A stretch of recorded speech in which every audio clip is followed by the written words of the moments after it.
pied.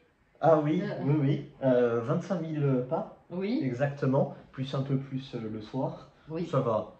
Un peu mal aux genoux, mais c'était très bien, on a pris l'air frais. c'est ça. Et c'était une très belle vidéo, ce Oui. petit vlog. Oui, oui. Nous sommes bien contents. On réitérera ultérieurement. Oui. De quoi parlons-nous aujourd'hui? Aujourd'hui, on va parler de Peter Swanson Oui. avec Chaque serment que tu brises. Très bien. Est-ce que tu peux nous faire un petit topo sur Peter, s'il te plaît? Peter, c'est un écrivain américain né en 1968. Il vit dans le Massachusetts. Très bien. C'est un auteur très connu aux États-Unis et beaucoup récompensé. Celui-ci, en 2022, a eu le Grand Prix de littérature policière. Bon, c'est comme d'habitude, Grand Prix de la littérature policière, ce n'est absolument pas un policier. Voilà, bon ça, on connaît. On a l'habitude. Reste que c'est quand même une récompense. En 2014, il a écrit La fille au cœur mécanique, qui a aussi été élu policier de l'année aux États-Unis.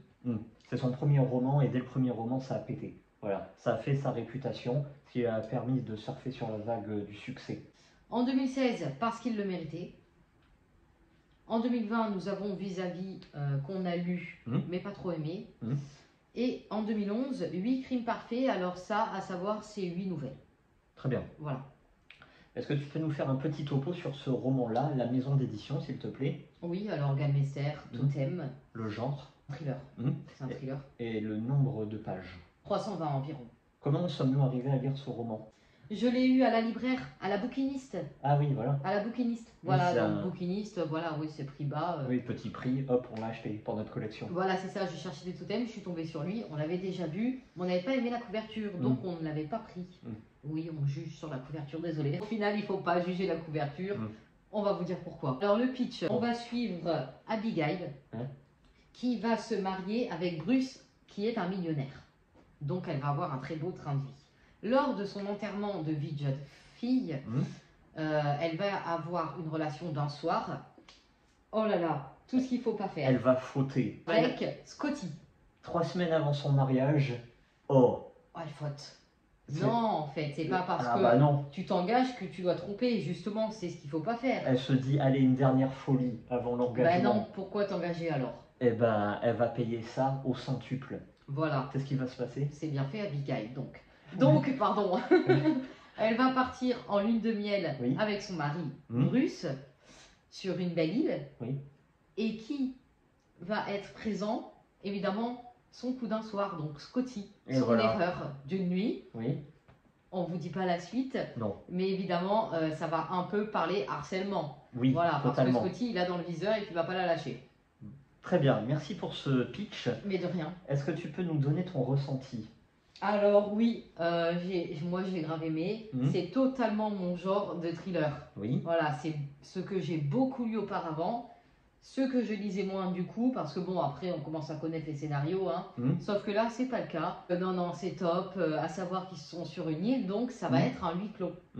Bon, pour ceux qui aiment les huis clos, il faut y aller. Et cette île, elle a une particularité, ils sont totalement privés de technologie. Pas de téléphone, pas d'ordinateur, pas de réseau, vous avez bien compris. Sur cette île également, il n'y a pas beaucoup de femmes. En fait, c'est une retraite spirituelle pour hommes qui travaillent dans l'informatique, multimillionnaires, riches. Voilà. C'est pour ça qu'on coupe tout et on est en train de réapprendre à vivre sans la technologie. C'est le cas? Oui. C'est quoi ce bruit? Je sais pas. Enfin voilà. Toi, t'as aimé ou pas? C'est typiquement un page turner. C'est-à-dire que une fois que tu es rentré là-dedans, tu ne le lâches pas, tu vas jusqu'au bout. Voilà. Il y a du rythme, il y a de l'action, il y a de l'atmosphère, il y a de l'oppression, c'est Hitchcockien. Exactement, bah, c'est totalement ça. C'est arrivé à un moment, elle se dit, il y a le monde contre moi, il faut que je fuis pour sauver ma vie. Et on est toujours sur cette contradiction, cette ambivalence, sur un fil tendu. Est-ce qu'il y a quelque chose de paranoïaque, de pernicieux, de dangereux pour elle, ou alors est-ce que c'est tout dans sa tête? Voilà. Et donc on suit cette intrigue, hop, en une nuit, c'est plié. Voilà. Par contre, déçu de la fin. Ah. Voilà. On pouvait s'attendre, parce que moi j'aime bien, j'arrête pas de le répéter, les fins en apothéose, en feu d'artifice. Tous les moyens étaient là pour créer une explosion. Bon, on l'a pas. Voilà.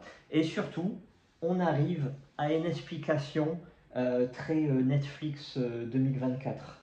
Ah, c'est 2024 maintenant. Voilà. Donc, je n'en dirai pas plus.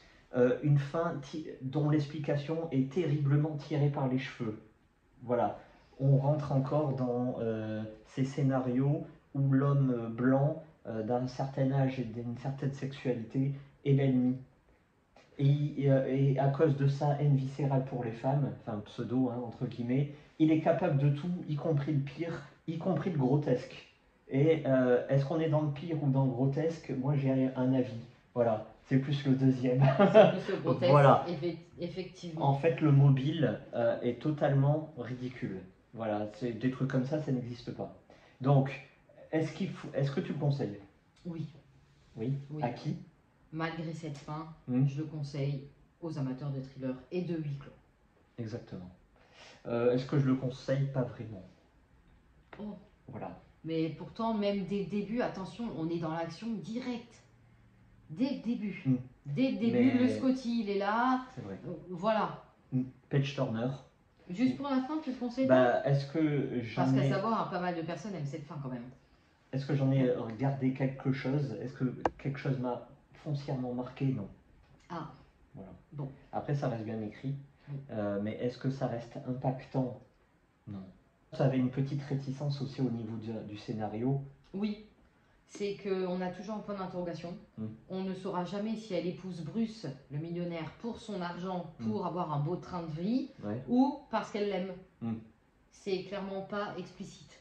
Moi, je pense vraiment que c'est pour son argent. Parce que vu ce qu'elle a fait à son enterrement de vie de jeune fille, c'est tout expliqué, quoi. Et puis, il n'y a jamais de démonstration affective envers son mari, qui devient vite l'ennemi. Ce qui est étrange, d'ailleurs. Exactement. Et là je me répète encore, on a toujours ce schéma d'intrigue où très vite la femme devient la faible femme et l'homme devient vite l'ennemi assoiffé de sang. Voilà. Et ça, c'est un peu curieux, quoi. Voilà. On en a marre de ça. Est-ce que tu peux nous donner une petite note? Oui, je dirais un 7. C'est pas mal. Très bien. Et toi? Un petit 6. Allez, on va pour un 6 alors. Ah oui? Oui. D'accord.